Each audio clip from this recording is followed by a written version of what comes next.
Aux actualités TVCO cette semaine. Un budget participatif de 25 000 $ pour les citoyens de Petite-Rivière-Saint-François. Pierre Tremblay confirme qu'il sera à nouveau candidat à la mairie aux éboulements. Le syndicat de l'enseignement de Charlevoix sur un pied de guerre. Le rendez-vous Gestion des ressources humaines Charlevoix du 15 avril prochain passe en mode virtuel. Est-ce que les érables coulent? C'est la question que nous avons posée à Jean-Thomas Fortin. Enfin, le massif de Charlevoix accueillera les cyclistes à compter du 19 juin prochain.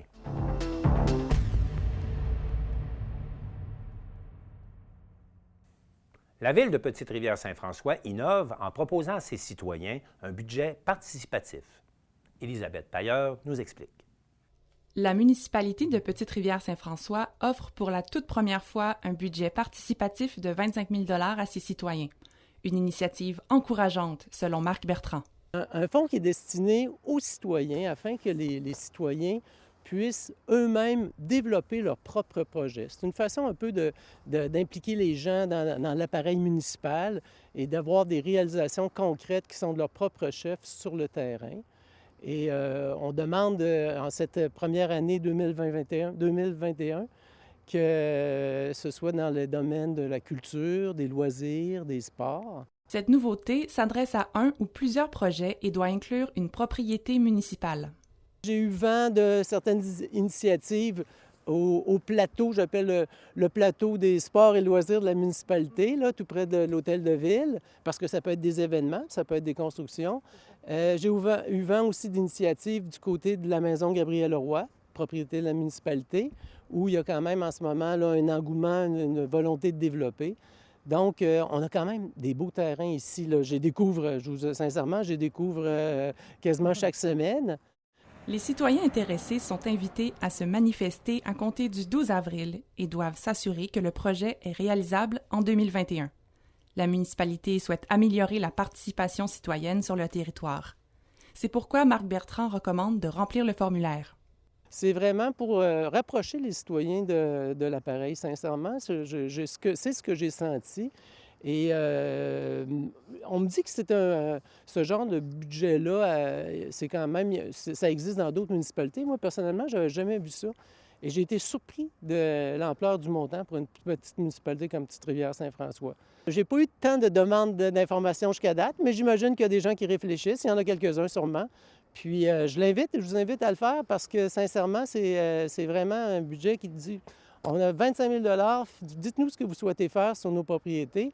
Puis on demande bien sûr que ce soit respectueux de tous les règlements en vigueur. Là, il y a quelques normes qui s'ajoutent à ça. Un comité fera une présélection des projets en mai, puis la population devra voter.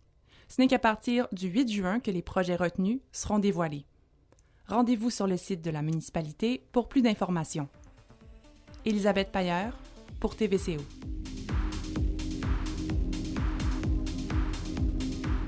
Le maire des Éboulements, Pierre Tremblay, a confirmé qu'il se représentait pour un troisième mandat à la mairie des Éboulements et on en parle avec lui.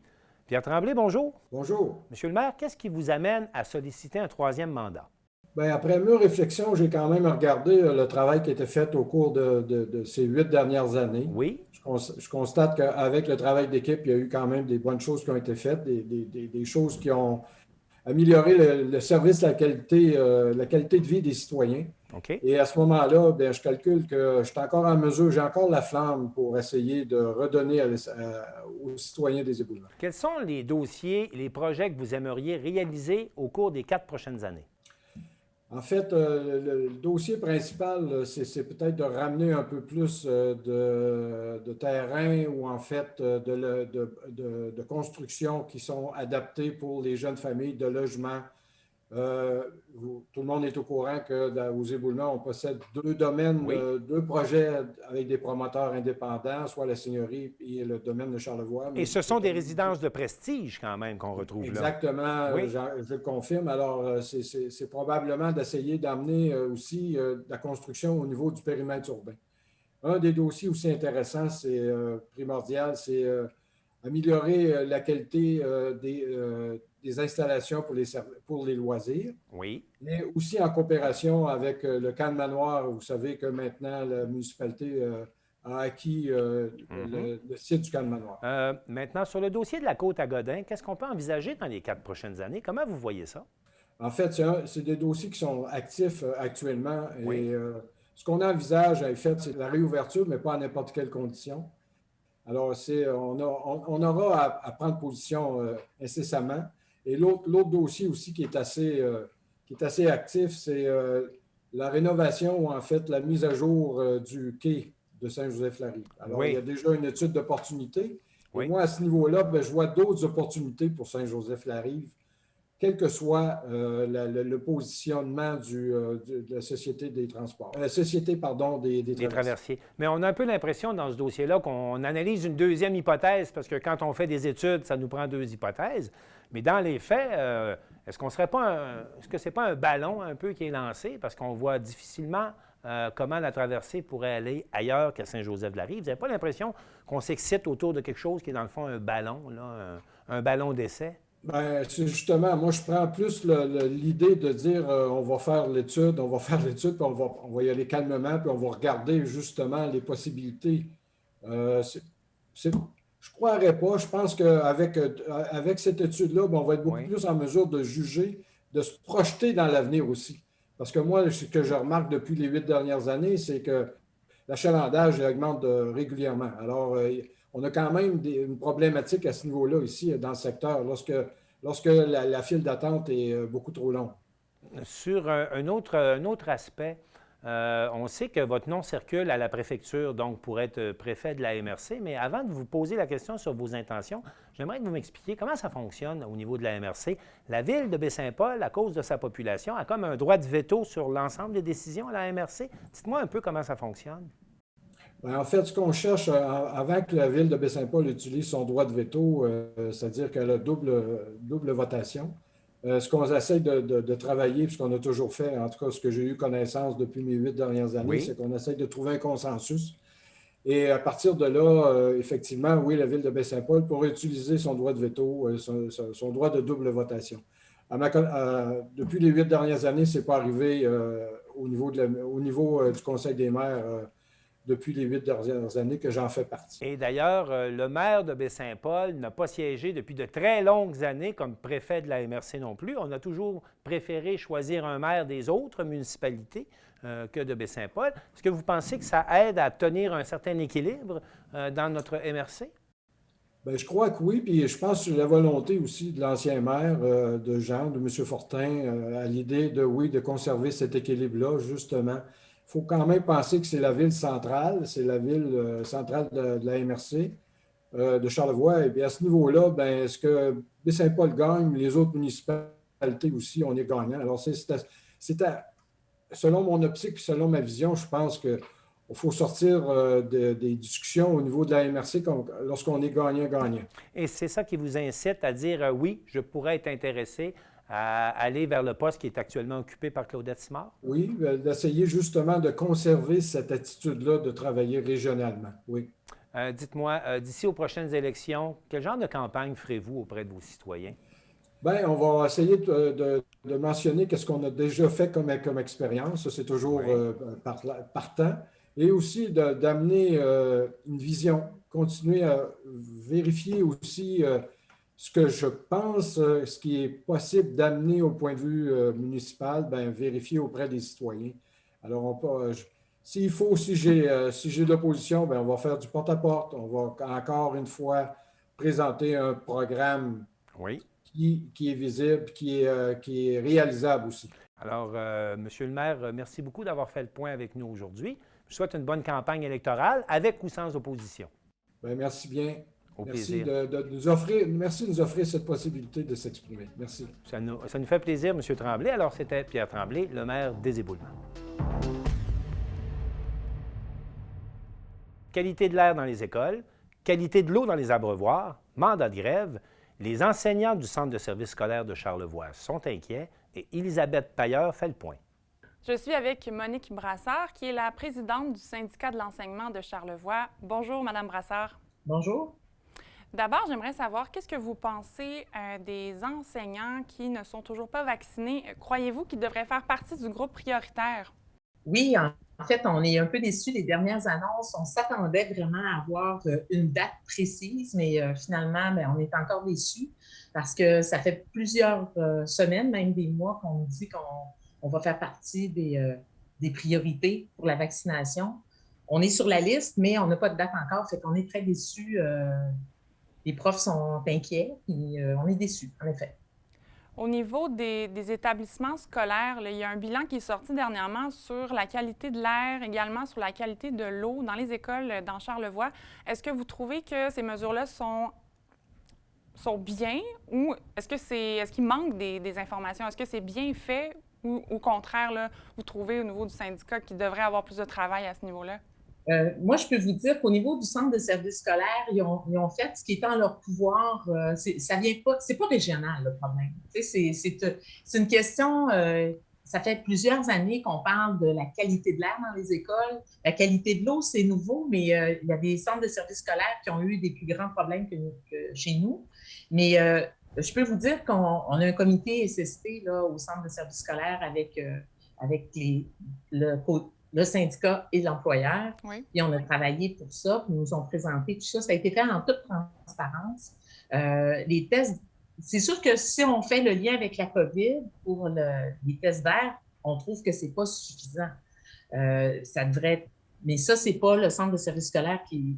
Eux autres, ils suivent les recommandations là, de la santé publique. C'est ça, parce que ça vient vraiment du gouvernement, s'ils doivent modifier les choses. Là. Donc, à ce niveau-là, vous, est-ce que ça fait partie de certaines recommandations? Ou Oui. Alors, nous autres, du côté syndical, ce qu'on recommande, c'est que ce soit mieux fait plus sévèrement, que les recommandations pour la qualité de l'air soient plus sévères à cause de la COVID. Mais évidemment, ce qui a été fait chez nous a été bien fait dans la mesure de ce qui est demandé. On trouve que ce n'est pas suffisant. C'est ça que j'espère que je suis claire, mais selon notre fédération, selon le syndicat chez nous, on trouve que ce n'est pas satisfaisant, ce n'est pas suffisant pour la santé et la sécurité de nos profs, mais aussi des élèves et des autres employés du centre, des différents bâtiments. Et d'une école à l'autre, évidemment, c'est pas égal.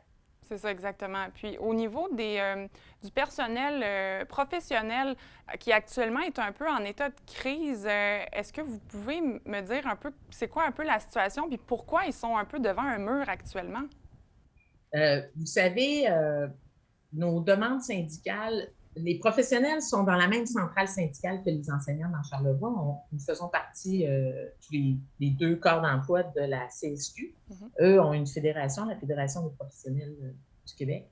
Ouais. Nous autres, c'est la Fédération de l'enseignement. Mais nos demandes sont toujours très proches parce qu'on travaille dans le même milieu avec les mêmes élèves et avec la même problématique qu'on décrit depuis des années, qu'il n'y a pas assez d'aide aux élèves en difficulté, il n'y a pas assez d'argent investi dans les écoles publiques au Québec. Fait que leurs demandes ressemblent aux nôtres. Et en plus, ça nous touche parce que nous, les enseignants, quand on demande de l'aide aux élèves en difficulté, bien, c'est des professionnels en partie. On parle des employés du soutien, mais on parle aussi des professionnels. Fait que quand il n'y a pas assez de professionnels, quand les professionnels disent qu'il n'y a pas assez de postes, que toutes les difficultés qu'ils ont nommées, là, je ne suis pas spécialiste de tout ça, mais évidemment, ça nous touche directement. Le problème, est-ce qu'il vient, c'est un côté monétaire, est-ce que c'est l'argent ou en fait, il manque tout simplement de personnel, il manque de gens qui sont formés pour répondre à la demande? Bien, c'est un peu des deux. Parce que la difficulté supplémentaire qu'ils ont, les professionnels, je crois que je ne veux pas trop m'avancer non plus, mais c'est qu'ils peuvent aller vers le privé. Alors, si les salaires ne sont pas attirants pour les professionnels dans le réseau dans le réseau, pardon, pas de la santé, mais dans le réseau de l'éducation, oui. Bien, ils vont se tourner facilement vers le secteur privé où les salaires sont plus intéressants, les conditions de travail, tout ça. Ils ont ce problème-là, en plus de tous les problèmes que nous autres, on connaît par rapport à la pénurie, par exemple, la pénurie d'enseignants. Il y a une pénurie de leur côté, mais ils ont des problèmes différents. Mais c'est sûr que les conditions de travail ne sont pas intéressantes. Si tu peux aller au privé plutôt que d'aller au secteur public, bien, évidemment, les gens se tournent vers le secteur privé. Pour terminer, Mme Brassard, je sais qu'actuellement, vous faites des moyens de pression. Vous allez même aller en grève la semaine prochaine, le 14 avril. Qu'est-ce qui se passe à ce niveau-là? Est-ce que ça va avoir lieu? Ou je sais que là, vous avez eu des réponses du Centre de services scolaires de Charlevoix.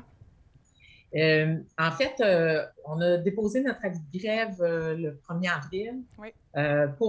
Pour faire la grève le 14 avril, c'est une grève qu'on appelle innovante, une grève de courte durée. On a décidé de faire ça parce que depuis des années, on se fait dire aussi par le gouvernement, par les centres de services scolaires, qu'on dérange les élèves, qu'on empêche la réussite scolaire en faisant la grève. On a pris tout ça. On a pris aussi l'opinion de nos membres qui disaient qu'ils n'aimaient pas faire la grève. De toute façon, personne n'aime faire la grève. Fait qu'on a essayé de diminuer l'impact sur les enfants et sur leur réussite. Oui. Et là, tout à coup, on fait une grève de 2 heures et on se fait mettre une injonction interlocutoire pour nous empêcher de faire la grève. Alors, les centres de services scolaires du Québec essaient d'empêcher la grève. Fait que je ne peux pas vous donner beaucoup de détails sur l'injonction parce que ça passe en cours demain. Je comprends. On va savoir demain après-midi ou samedi qu'est-ce qu'il y en est. Est-ce qu'on va pouvoir faire notre grève? Nous autres, on est outrés parce que c'est un droit à la grève. Tu sais, au Québec, on a ce droit-là de faire la grève et là, on vient de nous l'enlever. Et ce qui est assez spécial dans cette histoire-là, c'est que c'est un peu comme si le centre de services scolaires disait la grève de 2 heures, c'est un peu tannant parce qu'ils ne vont pas sur l'illégalité ou non, parce que notre grève est légale, on a tout fait ça dans l'ordre. Ils vont vraiment sur le fait que c'est abusif et qu'administrativement, c'est difficile à gérer. Exact. Autrement dit, le message, c'est presque faites la grève plus longtemps. Ça va être moins compliqué. Oui, c'est un peu ça. Je ne sais pas si vous comprenez. Oui, absolument. C'est un petit peu incohérent comme discours. Bien, écoutez, on vous souhaite bonne chance, Mme Brassard. On reste à l'écoute de ce qui va se passer la semaine prochaine. Bien, je vous remercie. Au revoir. Merci. Au revoir.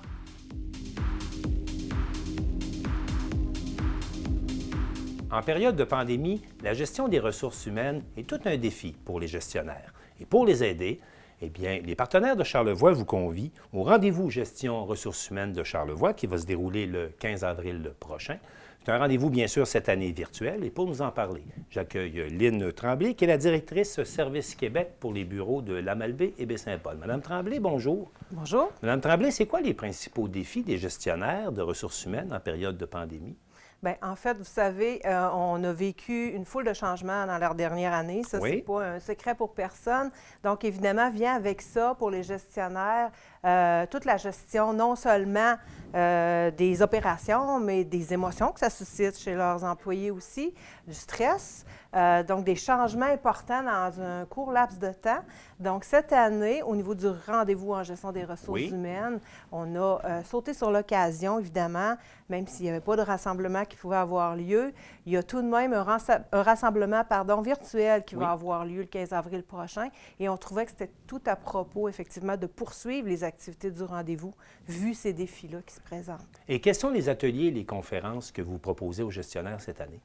En fait, il y a d'abord une conférence avec Mme Sonia Lupien, Okay. qui est bien connue dans le domaine d'activité, qui va justement débuter avec, est-ce qu'en tant que gestionnaire, nous, on peut gérer le stress de nos employés? Donc, Ou est-ce qu'on peut gérer notre propre stress, peut-être, pour commencer? Au départ, mais ceux de nos employés aussi. Si on gère bien le nôtre, ça ne veut pas dire qu'on gère bien celui de nos employés. OK. Et on sait qu'on le remarque à tous les jours, les gens qui sont au travail, vivant plein de changements, n'ayant plus cet échange-là social, parce qu'on le sait que le télétravail est obligatoire dans la mesure du possible.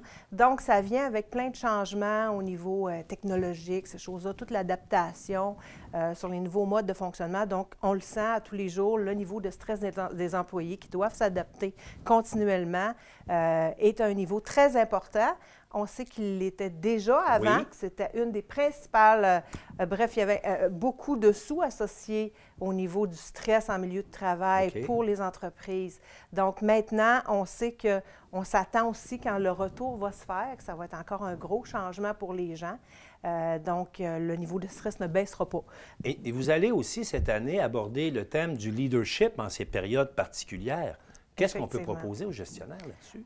Bien, en fait, il y a aussi 3 conférences, dont une qui va porter sur le leadership émotionnel, disons-le comme ça. Comment on peut utiliser nos émotions en tant que gestionnaire des ressources humaines et plutôt que de les mettre sous le tapis, faire semblant qu'ils n'existent pas. Et faire des ressources inhumaines. Effectivement, comment on peut faire en sorte que, bien, si nous aussi on vit des craintes, on peut mieux comprendre celles de nos employés, par exemple.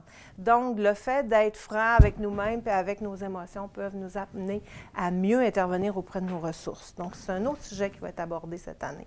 Historiquement, le rendez-vous accueillait combien de gestionnaires par les années passées? Et puis, est-ce que vous en attendez autant pour cette année? Bien, effectivement, habituellement, on a toujours entre 175 et 200 personnes. Cette année, c'est la 19e édition. Oui. Et ce qui est intéressant, puis de spécial cette année, c'est que si on n'a pas le côté d'échange social au niveau de la présence, on a la possibilité cette année d'y assister aussi en différé. Donc, les gens qui ne pourraient pas y assister en direct le jeudi 15 avril vont avoir aussi une façon de s'inscrire où ils pourront écouter toutes les conférences en différé. Alors, pour participer cette année à ce rendez-vous des gestions des ressources humaines, on fait comment? Bien, en fait, on se rend sur le site Web, qui est la porte d'entrée principale. Puis vous nous redonnez l'adresse? rvgrhcharlevoix.com. OK. Donc, on se rend là et là, il y aura 2 façons de s'inscrire, soit en direct où là, on va pouvoir avoir une clé d'entrée et on va pouvoir échanger avec les conférenciers. Et ça, en direct, ça serait par exemple le 15 avril au matin? En fait, le 12 à 12h30 jusqu'à 16h30. OK. Donc, en après-midi, on peut le déjà 15 réserver avril. son après-midi, on se branche, puis on est avec vous pour l'après-midi. Effectivement, on se branche, mais il faut vraiment Passer par le s'inscrire site. avant. OK. Et par la suite aussi, ce qu'il y a de le fun au niveau virtuel cette année, c'est que, vous savez, on a toujours une conférence principale, puis on a ensuite un choix d'ateliers sur les 3 disponibles. Oui. Cette année, on va pouvoir en plus écouter les 2 autres en différé. D'accord. Donc, et la deuxième façon, comme je le disais tout à l'heure, bien, c'est la personne qui s'inscrit, qui ne peut pas être en direct, qui n'a pas le bénéfice d'échanger en direct. Par contre, elle a aussi le bénéfice d'écouter toutes les conférences qui ont eu lieu. En terminant, en quoi cette année pandémique change votre approche pour le rendez-vous? Qu'est-ce que, outre le fait qu'on soit passé en virtuel, c'est quoi les thèmes qui émergent là, en cette année quand Bien, en vous fait, pensez à comment aider nos gestionnaires de ressources humaines? Le principal thème le dit, recette RH du bien-être. Donc, on se concentre beaucoup sur que les gens soient bien, que les gens se sentent bien malgré le fait qu'ils ne sont pas en contact constant, puis qu'ils continuent à sentir le soutien de leur gestionnaire en ressources humaines. Donc, c'est beaucoup des thèmes qui sont accrochés à cette réalité-là. Alors, c'est un rendez-vous le 15 avril prochain. Lynne Tremblay, merci beaucoup d'être venue nous voir. Merci beaucoup. Alors, c'était Lynne Tremblay, la directrice Service Québec des bureaux de la Malbaie et Saint-Paul, qui nous conviait au rendez-vous Gestion des ressources humaines Charlevoix qui va se dérouler virtuellement le 15 avril prochain.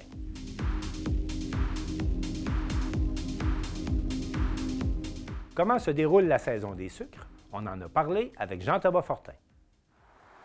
La période du temps des sucres arrive déjà à sa fin. Je me suis donc rendue sur place pour voir Jean-Thomas Fortin qui nous a présenté sa cabane à sucre traditionnelle. Monsieur Fortin, la question qui tue, est-ce que ça coule cette année?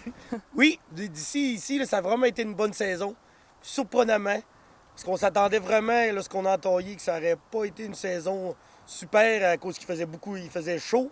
Il n'y avait pas beaucoup de neige. C'est la première année que je ne mets pas les raquettes durant toute la saison. C'est pas arrivé une fois. Puis ça a été notre saison qui va être la record sûrement cette année. Dans les 10 dernières, là, avec le plus d'eau, là, ça a été tous les jours. Normalement, il y a quelques accalmies. Je dis que ça peut... Mettons, on va récolter 4-5 jours en ligne. Ça va arrêter 2, 3, 4 jours des fois. Même jusqu'à une semaine d'arrêt. Là, ça a été chaque jour. On a même eu des nuits où est-ce que ça a coulé toute la nuit au complet. Fait que des récoltes, mettons, le soir, tard, puis le lendemain matin aussi. Parce que sinon, les barils débordaient ou les chaudières débordaient. Fait que ça va être une très bonne saison. Au niveau des dates, des nombres de jours, là, vous avez commencé quand, puis vous avez terminé quand environ? Nous autres, là, notre première, on a commencé à bouillir le 18 mars cette année. Comparativement à l'année passée, qu'on a commencé le 28 mars. Fait que c'est 10 jours plus tôt. Okay. Puis 10 jours dans une saison des sucres, là, c'est beaucoup. Là, parce que ça dure vraiment pas longtemps. Là, puis on devrait prévoir, là, on désentaille aujourd'hui. On est le 6 avril. Puis on devrait finir de bouillir là, peut-être le 10 avril, le lourd emmagasiné. Là. Fait que ça va avoir été le 13, là, 23 jours consécutifs. Ça ressemble pas mal à ça d'habitude, mais sinon c'est plus échelonné, mettons, sur 5 semaines avec des temps d'arrêt. Là, ça aurait été 23 jours. On aurait pu continuer encore à récolter, mais là, c'est selon la qualité, la sève, puis aussi là, la fatigue, ou bien puis le manque de bois, là, on est obligé de se racheter du bois parce que ça a été une grosse saison. Ouais. OK. Parce que vous, c'est une cabane à sucre artisanale, là, donc vous faites vraiment tout par vous-même. Vous utilisez le feu de bois, finalement. Là, Ouais. Vous pouvez nous expliquer un peu comment ça fonctionne? Ah, nous, ben là, au moins, on récolte par tubulure aujourd'hui. C'est depuis 3 ans, on était tout à chaudière. C'est tout petit quand même. On a 500 entailles, là. On devrait produire environ 75 gallons de sirop, là. C'est pas une grosse chose, mais c'est quand même plus pour le plaisir familial. Puis nous, on chauffe au bois, mettons, tout le temps. Fait que, mettons, pour donner un équivalent de grandeur, en 21 jours, on va passer environ peut-être l'équivalent de 15 cordes de bois. Quand même, hein? Fait que, ça chauffe tout le temps. Ça prend quelqu'un qui chauffe, là.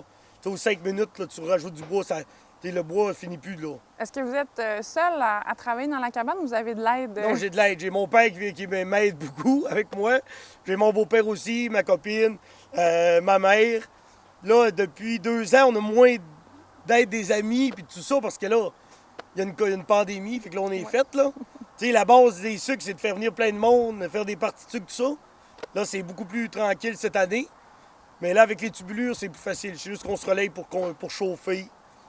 Puis, tu sais, on finit quand même tard le soir. Moi, je fais souvent les chiffres de soir. Mon père commence le matin. On se rejoint l'après-midi ici. Puis après ça, moi, je continue plus tard, là. Puis si on veut goûter à votre sirop, comment on fait? Est-ce que c'est vraiment un cercle fermé? Non, bien, normalement, j'ai pas de point de vente. Là. Moi, j'ai pas de contingent de la fédération. Fait que je peux pas vendre, là, mettons, vendre à d'autres personnes, mais je peux. S'il y a vraiment des gens qui veulent mon sirop, ça peut. Sur ma page Facebook là, de l'entreprise, la ferme maraîchère à la Bordée des Corneilles, ils peuvent m'écrire. Mais disons que la majorité des produits cette année est passée, là. Ils peuvent quand même prendre une chance pour du sirop, là. Tout ça, mais sinon, je les suggère, là, peut-être, là. On a Saveur Charlevoix, Saveur Nature Charlevoix là, qui en font. La petite poule d'eau, la coop L'Affluent, la coop de l'Arbre aussi, Jardin du Centre. Fait que tu sais, t'as quand même, puis une autre cabane à sucre, t'es à Saint-Siméon. Fait que si les gens veulent vraiment encourager là, les produits d'érable locaux, je pense qu'il y a la possibilité. Là. Ça reste qu'on prend de l'eau d'un arbre, puis on fait du sucre avec ça. C'est comme de la magie un peu. Là. Moi, je trouve ça magique, le temps des sucres. C'est exceptionnel, puis ça dure 1 mois. Ça, c'est vraiment plaisant. T'sais. Pour terminer, comment vous vous organisez pour les derniers jours qui restent? Et pour finir à chauffer, ouais. Bien là, on va tout désentailler. Tous les tubes, il faut tout nettoyer nos équipements. Après ça, il faut envoyer des produits nettoyés dans chaque tube, dans chaque chose. Fait que là, refermer tout ça. Après ça, on finit de chauffer tout ce qu'on a. Ça va être tout le nettoyage, le rangement. Fait qu'on a encore au moins pour 2 semaines. Là.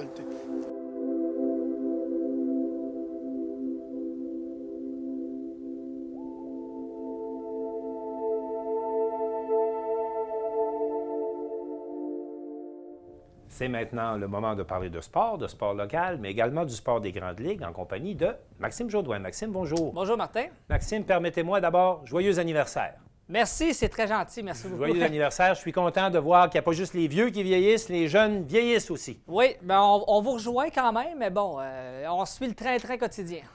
On sait maintenant que c'est à compter du 19 juin que le massif va pouvoir commencer à accueillir des cyclistes. Oui, donc saison estivale de vélo, comme tu l'as mentionné, qui va commencer le 19 juin. Donc, ça devrait être en technique l'attraction principale de la montagne qu'on va présenter durant l'été. Oui. Donc là, on parle d'un beau 20 km de sentiers aménagés et aussi 12 pistes qui vont être présentées avec des vues formidables. Mais quoi que quand tu vas au massif, peu importe où ce que tu vas, je considère que la vue est belle partout. Donc ça, c'est un point positif à garder. Et là, il faut savoir que la prévente de billets de saison, elle, a déjà commencé depuis le 31 mars dernier. Oui. Donc là-dessus. Et il y a aussi là, les billets qu'on appelle journaliers qui sont également en vente à ce temps-ci de l'année. Et on confirme également que contrairement à la petite saison que nous avons eue l'an dernier au Massif, cette année, il y a des équipements pour permettre de remonter les vélos dans les chaises et pour remonter les vélos également dans les télécabines. Oui, donc ça va être à portée de main tout en respectant également un protocole sanitaire envisagé. Donc oui, ça, c'est la bonne nouvelle. Et là, il faut savoir également que là, on parle d'un calendrier évalué à 69 jours pour le vélo de montagne. Donc, du 19 juin au 11 octobre. Donc, quand même, si on se demande la saison va ressembler à quoi, bien, je pense qu'on va avoir une belle saison estivale là, de plusieurs jours pour faire l'activité comme telle. Fait que, sportifs, attachez-vous. Ben oui, c'est de la bonne nouvelle. Parlons maintenant de soccer. Là. Oui. Qu'est-ce qui arrive avec la MLS? Est-ce qu'on va avoir une saison et comment ça va se passer? Oui, on va avoir une saison parce que le protocole sanitaire là, a été dévoilé cette semaine pour la MLS en vue de l'année 2021. Alors là, ben, c'est comme tous les sports. Hein, du moment qu'on soupçonne qu'un joueur a été atteint du virus ou a été en contact avec près, ben là, c'est isolement, donc quarantaine de 5 jours sans possibilité de pratiquer, que ce soit le match pratique ou peu importe. C'est isolement complet, juste pour ma mesure de sécurité. Et là, ben, on va avoir un test de dépistage constant pendant 14 jours pour s'assurer qu'il n'y a pas de test positif. Là, peu donc, importe à la tous les durée. jours pendant 14 jours? Oui, à tous les jours, il va y avoir ce test-là, donc pour s'assurer que les tests sont conformes et pour ne pas contaminer l'adversaire. Donc, c'est un peu les protocoles qu'on a dans tous les sports. C'est la même pratique qu'on fait. Est-ce qu'on sait si les spectateurs vont être admis au stade Saputo? Là, présentement, c'est une affaire qu'on regarde du côté du soccer parce que là, le baseball, on commence à en avoir. Le hockey également, on a commencé à ouvrir les stades. Le soccer va suivre la donne, voir un peu combien de partisans qu'on peut accueillir avec le 2 mètres. Donc, c'est en cours de route.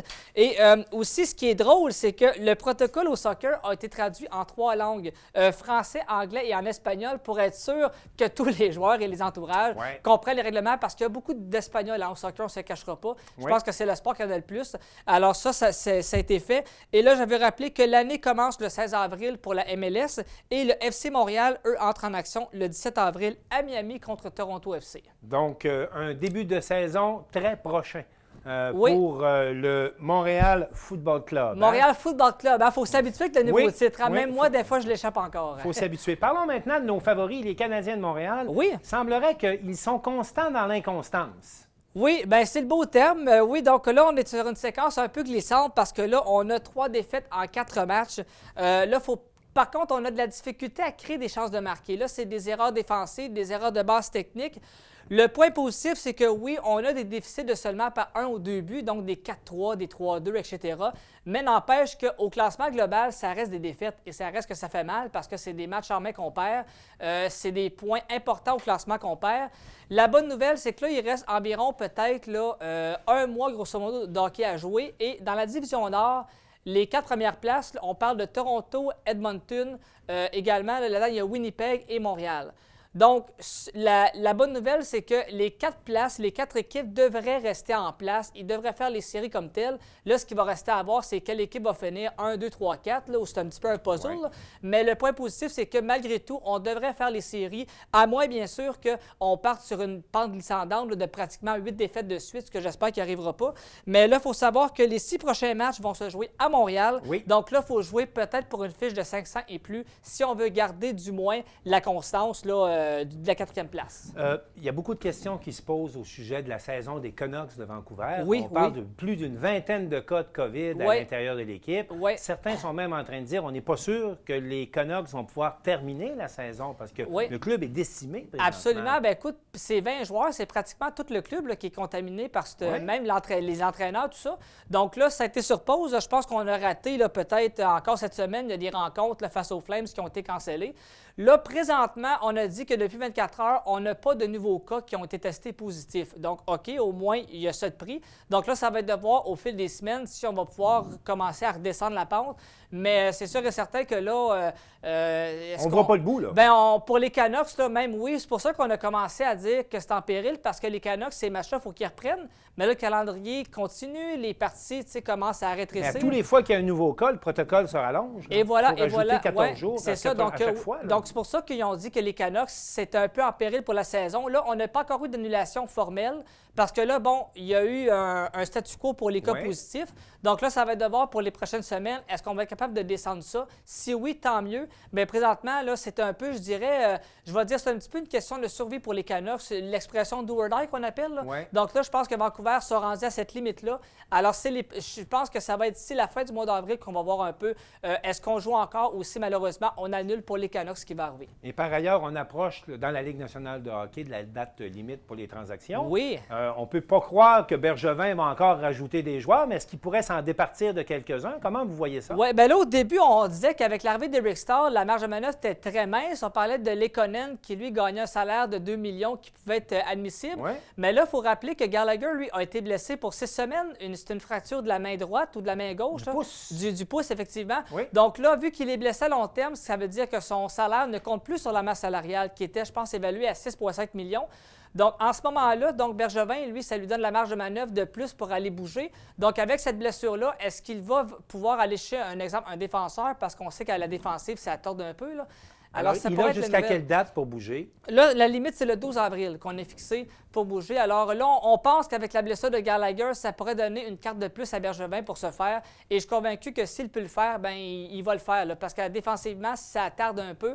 Alors, ça pourrait être le lapin de chapeau qu'on appelle, là, ça pourrait être ça. Alors, on a une blessure, c'est la mauvaise nouvelle parce que c'est Gallagher. Mais d'un côté, on pourrait peut-être aller camoufler cette perte-là temporairement par un échange, évidemment. Alors, Maxime Jodoin, merci d'avoir fait le tour des sports avec nous aujourd'hui. Merci, c'est un plaisir. Alors, c'est tout pour cette semaine. On espère que ça vous a plu. Au nom de toute l'équipe de TVCO, je vous souhaite une bonne semaine.